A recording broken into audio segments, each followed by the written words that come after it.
We're actually at Kawaii Kon. This event that has grown substantially since it first started in 2005 is expecting more than 10,000 people.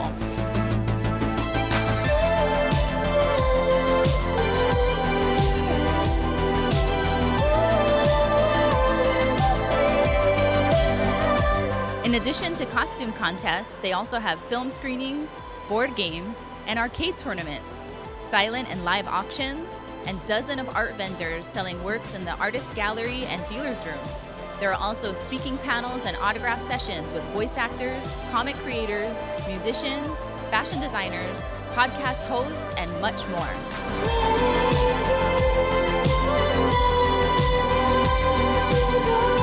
That's coming up on Island Style, Saturday nights after the KITV Island News at 6:30 p.m.